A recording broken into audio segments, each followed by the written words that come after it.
அதிமுகவின் முன்னாள் அமைச்சர் செங்கோட்டையன் செய்தியாளர்களை சந்திக்கிறார். அதனை பார்க்கலாம்.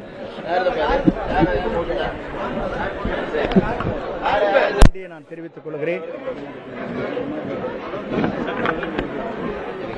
அவர் அனைவருக்கும் என் நன்றியை நான் தெரிவித்துக் கொள்கிறேன். தமிழகம் முழுவதும் குறிப்பாக ஈரோடு மாவட்டத்தில் கூடுதலாகவும் தமிழகம் முழுவதும் வந்து கொண்டிருக்கிறார்கள். அவர்களுக்கு என்னுடைய நன்றியை நான் தெரிவித்துக் கொள்கிறேன். அவர் அனைவருக்கும் என் நன்றியை நான் தெரிவித்துக் கொள்கிறேன். தமிழகம் முழுவதும் குறிப்பாக ஈரோடு மாவட்டத்தில் கூடுதலாகவும் தமிழகம் முழுவதும் வந்து கொண்டிருக்கிறார்கள். அவர்களுக்கு என்னுடைய நன்றியை நான் தெரிவித்துக் கொள்கிறேன். அதிமுக முன்னாள் அமைச்சர் திரு செங்கோட்டையன் செய்தியாளர்களை சந்தித்து பேசியிருக்கிறார்.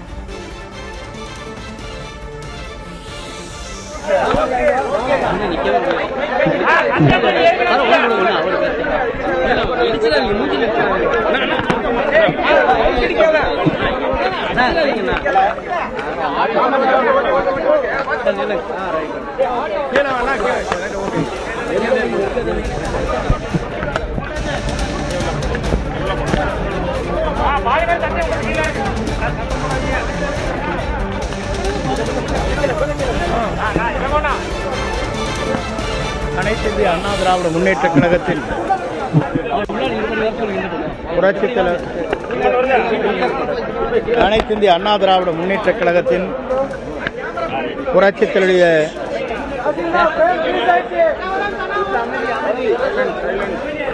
அனைத்து இந்திய அண்ணா திராவிட முன்னேற்ற கழகத்தின் அனைத்து இந்திய அண்ணா திராவிட முன்னேற்ற கழகத்தின் இதயதெய்வம் புரட்சித் தலைவர் எம்ஜிஆர், இதயதெய்வம் புரட்சித் தலைவர் அம்மாவுடைய தொண்டர்கள் அனைவரும் ஆயிரக்கணக்கான பேர் நேற்றும் இன்றும் தொடர்ந்து வந்து கொண்டிருக்கிறார்கள். அவர் அனைவருக்கும் என் நன்றியை நான் தெரிவித்துக் கொள்கிறேன். தமிழகம் முழுவதும் குறிப்பாக ஈரோடு மாவட்டத்தில் கூடுதலாகவும் தமிழகம் முழுவதும் வந்து கொண்டிருக்கிறார்கள். அவர்களுக்கு என்னுடைய நன்றியை நான் தெரிவித்துக் கொள்கிறேன். நன்றி, வணக்கம். தமிழ்நாடு முழுவதும் குறிப்பாக ஈரோடு மாவட்டத்திலும் தனக்கு ஆதரவு தெரிவிக்கும் தொண்டர்கள் அனைவருக்கும் நன்றியை தெரிவித்துக் கொள்வதாக அதிமுகவின் முன்னாள் அமைச்சர் செங்கோட்டையன் செய்தியாளர் சந்திப்பின் போது பேசியிருக்கிறார். நாய் கட்சியிலமா ரொம்ப அவஸ்தப்பட்டேன். 6 மாசமா வேலைக்கே போகல. நான் கட்சியத்திலேயே வர ஊசி போட்டாங்க. வேற உயிர் போற மாரி இருந்தது எனக்கு. இப்போ சென்னையை பொறுத்த வரைக்கும் இங்கே மனிதர்களை தவிர வேற எந்த உயிரினங்களும் வாழ முடியாது அப்படின்னு அந்த இடத்துக்கு நம்ம வந்துட்டோமா? அந்த மாதிரி ஒரு அர்பனைசேஷன் நோக்கிட்டு இருக்கோமா அப்படிங்கிற ஒரு கேள்வி வருது. டெலிவரி செய்யக்கூடியவங்களால இரவு நேரங்களில் பைக்கில் போக முடியல. இவங்களாம் ரொம்ப சாமானியமான மனிதர்கள். இவங்க வாழ்வாதாரமே உங்களுடைய வேலையை நம்பி இருக்கு. பழைய காலத்து போட்டோல வீட்டில் எப்படி எல்லாரும் உட்காந்துட்டு இருக்கும்போது கூட ஒரு மாடு நிற்குமோ அந்த போட்டோல ஒரு நாயும் உட்காந்துட்டு இருக்கும் பக்கத்துல. சார் போட்டோல வந்து பெட்டு நான் இன்னைக்கு தான் சார் நீங்களும் நானும் பணம் சம்பாரிச்சதுக்கு அப்புறம் தான் இவர்கள் கருணை இல்லாம காட்டிக்கிறாங்க. நாய்க்கு சோறு போடுறோம், நாய்க்கு நாங்களே கர்த்தரை பண்றோம். அது யார் பண்ண வேண்டிய விஷயம்?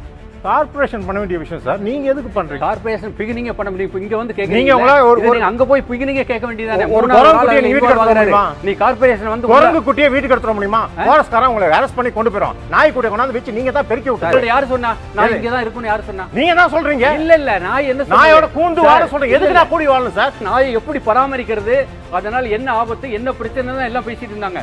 ஃபர்ஸ்ட் டைம் நீங்க யாரையாவது காட்டுங்க நாயை கொல்லணும்னு சொன்ன முதல் மனுஷன். ஆமா சார், சட்டத்துல இடம் இருக்கு சார். சட்டத்துல இடம் இருக்கு.